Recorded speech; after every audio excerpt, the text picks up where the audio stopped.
Guys, for today's video is, wala lang. Charis.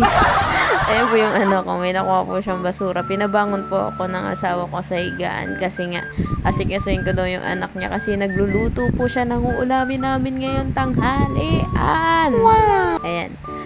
Habang may ginagawa yung papa niya, then, ayan, nakita niya may hawak akong cellphone kasi alam niya nagbibideo ako. Ayan talaga siya, sunod ng sunod. Then,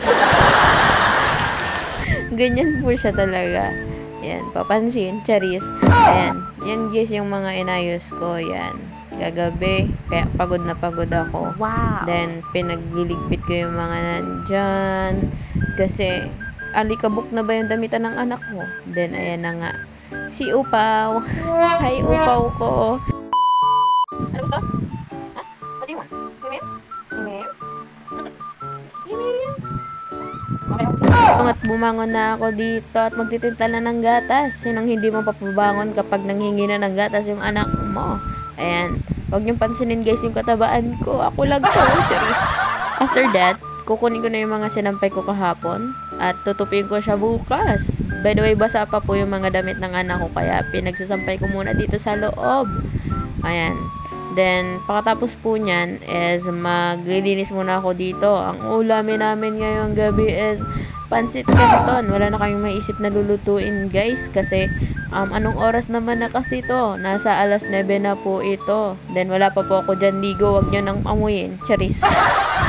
Ayan guys, maghugas muna ako bago ko unahin yung sarili ko guys. Kaya ayan, pinaghugas ko muna yung mga plato dito kasi para hindi ba ipisin at hindi na marumi tignan dito sa aming lababo. And then, habang may ginagawa ko dyan, yung anak ko talaga is sobrang likot dyan. Then, after that, magsasaing na tayo at maglalaga tayo ng itlog. Isasabay na natin siya sa sasaingin natin para tipid na ba sa gas? Ay, nagtitipid yun.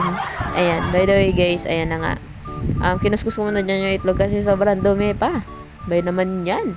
Pero okay lang. Then, sinundihan ko na dyan yung kalan, guys. Ayan, sira na kasi yan, guys. Kaya disindi na lang talaga yan. Then, ayan, sinalang ko na yung kaldero. And, after that, maglalagay tayo ng seasoning sa pansit canton. Nakita nyo yan, guys? Ganyan po yung anak ko. Then, kapag hindi mo talaga siya gaano napansin, is talaga mapapahamak siya.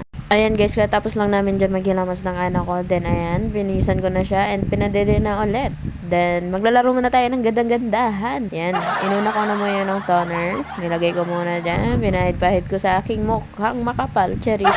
Yan po nakapag-boost ng confidence ko. Kaya ayan, for the go. Then, next yan, serum. Yan, maganda po siya guys. Nung simula nag-implant po ako, marami pong tumubo sa akin mga acne. At laking tulong po ito sa akin kasi wala niya po yung mga acne ko. Then, after that, magsusuklay na po ako. Habang nagsusuklay ako, nakita niyo po yung anak ko. Yan po yung mga ginagawa niya. Then, ayun lang guys. Thank you for watching. And I love you guys.